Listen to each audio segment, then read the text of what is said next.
said that reading makes you more empathetic. It's a way to escape your own life. It can take you into faraway lands and put you into people's shoes. It can even help you keep your brain healthy and sleep better. In today's show, we're going to be introducing you to Jan Beatty about her book American Bastard.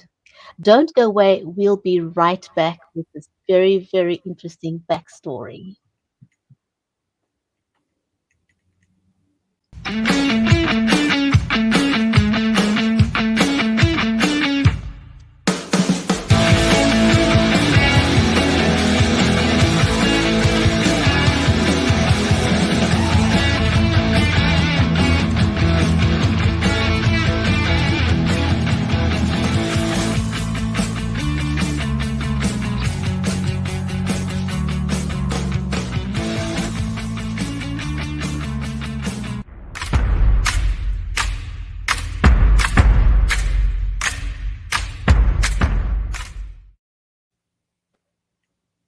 If you're just joining us, then a very warm welcome to the Writers' Corner live show.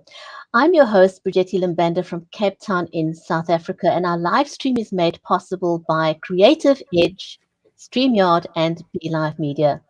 A special warm welcome to you, our audience, whether you are joining us over on Facebook, on LinkedIn, on YouTube, on Twitter, and also over on Amazon Live. Just a reminder that this is an interactive live show, which means that you can talk to our author, you can ask us questions, post them. And today in our show, we're going to be talking to another amazing author, Jan Beatty, about her book, American Bastard. So if this is the first time you are watching the Writers' Corner live show, we have been going live for 3.5 years, and we'd love to give you a shout out if you are in the comments today. Mary Elizabeth Jackson, my amazing friend and co-host, is unable to join us today. We wish her well and hoping that she would be able to join us again next week on the Writers' Corner live show. But before we bring up our amazing guest again today, the author, Jan Beatty, we are all about helping you level up. And one of the things that everyone has to do these days is to appear on live video, talking about their book, goods, products, and services, and in this case, about their books. And it's something that authors had to do. They had to pivot because in-person live events is not possible. So if you're an author out there or anyone else out there that's needing to use video, there are a few things that you can do to look your best on camera. One of the things that I use, for example, is the Logitech Brio camera. The Logitech Brio camera has got trademarked right light HDR technology, which means that it automatically adjusts to the lighting situation, whatever that may be that you've got. And that's my one as it is mounted. So that helps you look professional. And then also, if you are wanting to increase or have better audio, I recommend the Samsung, which is the studio condenser microphone that I'm currently using. But you can also opt for something smaller, which is the Rode microphone. I recommend that. But either way, do invest in something that's going to give you good audio because you want to make sure that people can actually hear your message. So do invest in something like that. Also, something else that you can use for your live streaming, especially for those of you who don't have software that you use for your live streaming, and you have to use your phone, which is perfectly fine. But I do recommend that you use something like this little gimbal, which will help you stabilize your live stream. Alternatively, you could use something like that. But either way, you want to make sure that you do the best when you invest in this. So let us bring on our amazing guest for today, Jan Beatty. She's the winner of the Red Hen Nonfiction Award for her memoir, American Bastard. Her sixth book, Body Wars, was published by the University of Pittsburgh Press. Jan Beatty's new poems in the Body Wars, and we'll bring you that at another time, is also an amazing book that you would want to read. So without any further ado, let's welcome Jan Beatty.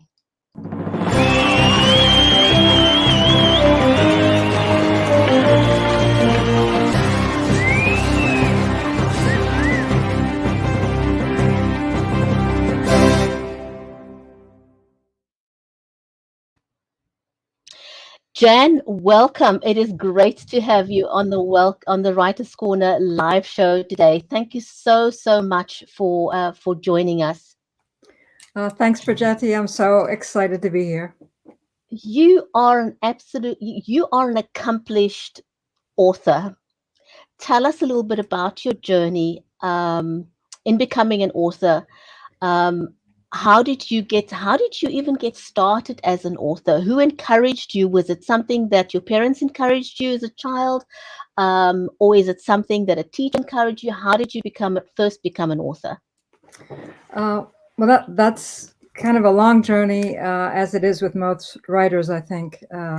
But my new book, American Bastard, is about being adopted. And so my adoptive parents did not encourage me in that way. But I was born in a place called Rosalia Asylum and Maternity Hospital, and I was in that orphanage for the first year of my life. And so it took a lot of years to believe that I could be a writer, although I wrote during my whole growing up period, sort of as a way to stay alive, as a way to believe that I could be here and have something to say. But that was all private stuff that was in locked diaries and, under the bed kind of stuff. And so that I didn't show to anyone. And I never believed that I could ever be a writer. I thought that was for other people. I didn't know who that was, people who had money maybe. But, I was the only one in my family who went to college. Neither of my adoptive parents finished high school. So it was a great privilege to go to college. And so I never thought I could study writing. I got a degree in social work because I wanted to do some good. And I was a pretty terrible social worker, dropped out after 5 years of doing that and became a waitress. And only then I went back to writing and started taking one writing class at a time at the University of Pittsburgh. And then I found a teacher, Ed Ochester, who was a great teacher who encouraged me. So it was a long trip to get there. And my first book came out when I was 39 years old. So, Wow, that is amazing.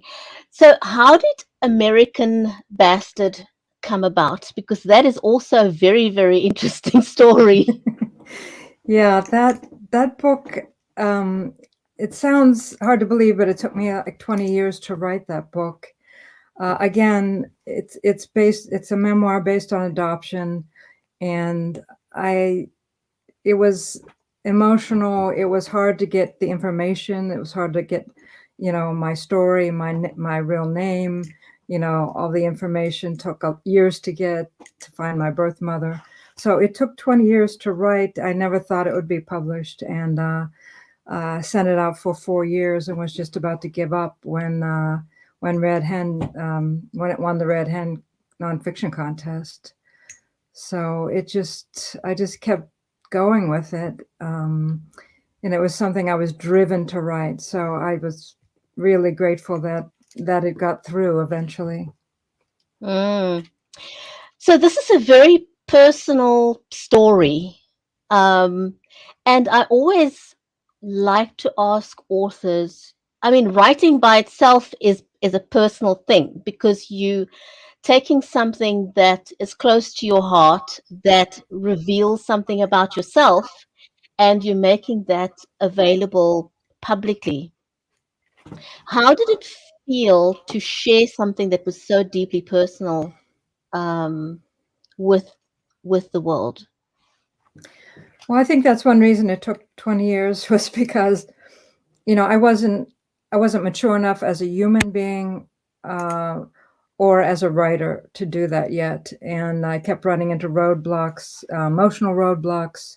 I had been in therapy for many years, but I had to continue to work on the adoption part of things, because it's really, it's about trauma. So I had to do more work on that. And then I didn't know how to write that story. And I had to, mature as a writer also. And then still, as you said, there was the fear of telling this story. I didn't know, and it was, I want to be clear that it is my story, but it's not just about me. I wanted to write about, how the culture looks at adoption, and to, sort of tell it from the adoptee's point of view, which in my estimation has not been told yet. The American culture at least whitewashes this idea of adoption, trying to make it nice and happy, and it's not always that way. So that was really the part that was driving the book. And there is a lot about adoption, positive and negative, out there, and somewhere there's the truth in between. And I think you were wanting to somehow give people a glimpse of the truth. Right, the truth as I know it, as an adoptee who's lived it, and I've read a lot about it. I've gone to adoptee meetings, adoptee conferences. I've worked on it in therapy, as I said, and most adoptees are not willing to search, or if they are, they're not willing to talk about it. There's so much shame around it. There's so much withholding around it. So this story hasn't been told. You're right. There's a lot out there, positive and negative. I was just really trying to complicate everything here, and I'm not anti-adoption at all. I just want it to be looked at in a more open and complex way. Jan, tell me a bit about the cover of the book, because I'm always fascinated about how people decided on the cover. Okay, so you have the cover up there. Yeah, I have the cover here. It's so this is a picture of me at 6 years old. I was obviously a tomboy, so I'm shirtless, pointing a toy shotgun at the camera. And so obviously I'm wearing high tops. I'm angry. I'm an angry little kid. And I knew that it was kind of, it was very intuitive. I knew if I ever published this book that this would be the cover. I had a vision about it. I felt like it would be red and black. I just saw it happening many years before. And so that's one thing that kept me going with the writing, because I had seen the cover, a vision of the cover, not in a dream, but I had just imagined it, and it came to be. So this was an actual photo, and I found the photo is kind of amazing, and I didn't, my adoptive parents are no longer alive. I don't know if my birth mother is still alive. I didn't talk to any of my relatives before I published the book. I feel like it's my story, and I firmly believe that no matter what a writer is writing, that writing is no place to settle scores. Writing is no place to, get back at anyone. And that's not what this is about. This is about, as I said, trying to complicate the idea of adoption and tell my story. You mentioned some very valid points there, because I think that often holds people back, including myself. How do you get to the point where you realize that it is your story? And even if it involves other members of your family, it's not about them. It's not for them. It's for yourself. It's about yourself, and you're writing it from your perspective. And you're not doing it to your family members, because I think that's often how it's perceived. It really has nothing to do with them. It's all about yourself and wanting to heal yourself. Right. And, it's not therapy. It's, I believe it's not therapy. It's not healing. It's, although that may be a side benefit, it's about writing the best book I can write about this. And, but I agree with you. And I've taught for 30 years, and I tell my students, look, if, this is your life, your time on earth, what do you want to say? You have the right to write whatever you want to write, and, do it now, say it now. Nobody can tell you, what you should or shouldn't write. And, having said that, you want to have integrity about what you're doing, and you want to, really run everything through that, that, that integrity, and say, is this the way it happened? Is this fair-minded? Is this the best story I can write in the best way? So that's one reason everything takes so long, because if you're trying to, work with the craft of writing, deal with the, any moral judgments that you're making along the way, it gets very complicated really fast. Mm. So, I can imagine how complicated it is writing something like this, because you're wanting to tell your story, be authentic as you possibly can be informative, but you also want to write it in a manner where it's makes for compelling writing so that people would want to read your story. So there's a fine balance between making all those things work and turning it into a piece of literature that people would want to read. exactly. And that's where the craft of writing comes in. And, this went through like 9 versions, and I had, many people read it, give me feedback. And, look, it's just because, as I told my students, just because something happened to you doesn't make it interesting. No one really cares what happened to you, you might, but the point is, what is the compelling story? What makes the book, interesting and necessary to read? And if you don't have that story, don't write it. And I felt like there was something there that I was certainly compelled to write about. And that's why the whole memoir is focused on adoption. For example, I've been married for almost 30 years, and my husband doesn't appear in the book. I mean, I think he appears in one line or something. So it's not about my life, because my life's not that interesting. It's about being adopted and that journey of adoption. Mm, yeah, I totally get that. Can I ask you, is it possible for you to read something out of the book that will give people a kind of a sense of what your story is about? Sure. Um, I'll start with something towards the beginning. So, so the dedication of the book is, this is for the lost ones who never knew where they came from. This is against the ones who pretended the loss never happened.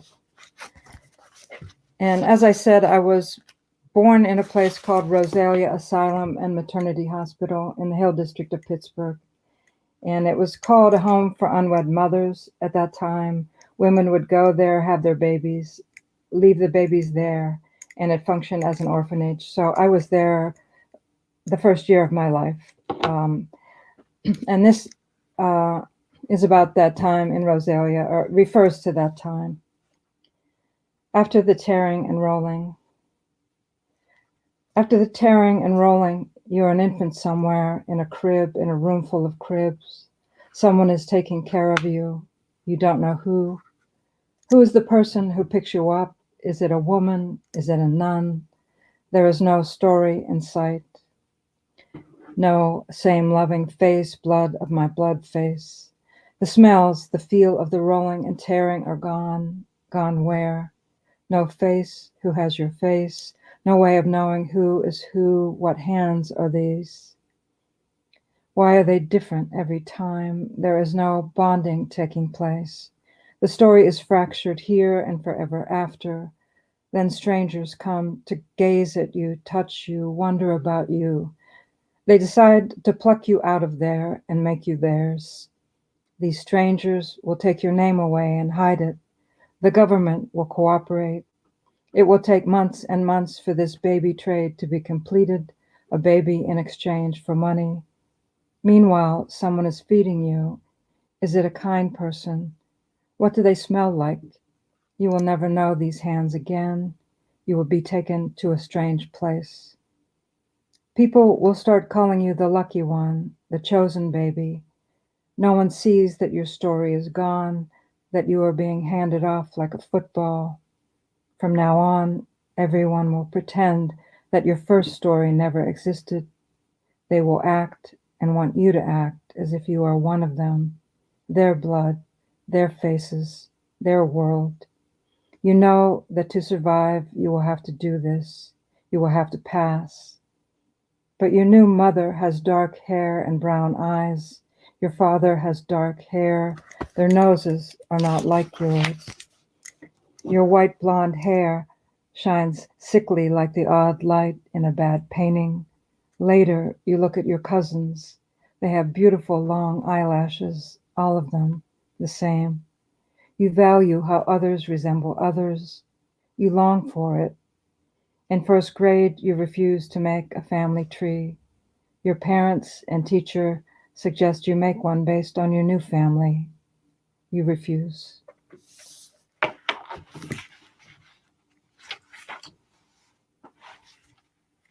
Jan, that is very, very, very touching. And, just listening to you read that section definitely would make me and anyone I know think would want to read the book. So, for anyone watching this on Amazon Live, the book is in the carousel. So please, reach out, get a copy of this amazing book. Um, how do you feel now that the book is out there? Um, you know, I can, sort of, I'm sure there must have been a lot of anxiety before you actually published the book. But now that your story is out there, how does that make you feel? That's a good question. I was really really freaked out before the book came out, and I thought, oh, maybe I shouldn't have done this, and but it was too late, and I thought, oh my, and I felt really vulnerable, really vulnerable. And then after I did a couple readings, public readings, I did one in Youngstown, I did one. I did a couple large, public readings. I did my book launch in Pasadena with Red Hen, and after that, it was fine because I got some really good responses. I was afraid that I don't know what I thought. I was making up things in my head. I was thinking that adoptive mothers were going to be angry with me. People were going to be angry with me, and I would be okay if they were. But that hasn't happened yet. I'm sure it will. But I've got a lot of positive responses, and what happened is that I felt really so much better just having this out. I felt like finally I'm not struggling to get it out. It's out, and it has a life of its own, and whatever that life is, I'm happy with. I just wanted it to be out and wanted it to be said. And in the past, when I've read some poems from my other books that have had to do with adoption, I have had some adoptive mothers come up to me, and some of them wanted to talk, some of them were not happy, and I've had some good experiences, good conversations, and that, to me, that's the best thing that can happen.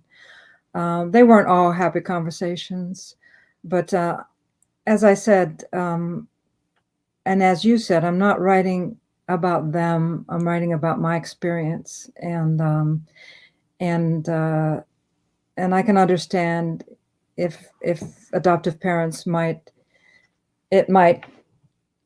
affect them or offend them in some way at times. But you write about nuances in there that people may not think about. You know, the fact that you didn't look like your adoptive family, and the feelings that generates within you. What do you do with those feelings? What do you do and children can be pretty nasty at school. Let's face that, whether it was back many, many years ago, but things haven't changed. Children can be pretty nasty, and that's very tough for a child who may not be able to talk about how that makes them feel at home, um, or to anyone else for that matter. And that has all kinds of psychological um, complications that it can cause. And so you touch on those things very, very candidly, Yeah, and I think will help other people. yeah. I've gotten a lot of emails from adoptees who are saying that it's really helping them and saying some things that they haven't seen before, and that it's really, you know, it's that they've gotten the book and it's made them feel like they're part of something for the first time. They're part of, a family of adoptees, because that's the whole thing. We're not really part of a family. And family is often a dirty word for adoptees, whereas the adoptive parents think that sometimes think that they've made everything just fine, and it's not fine. And that's part of the message.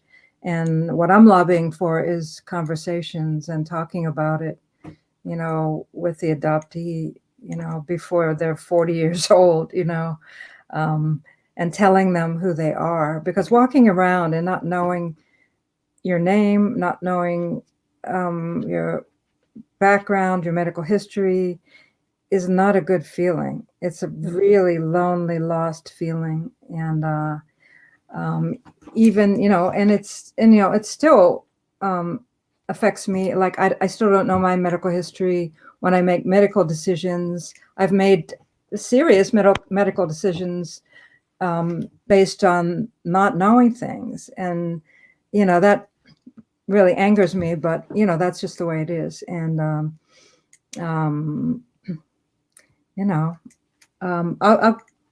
it's personal, but it's I think it's in the book where, maybe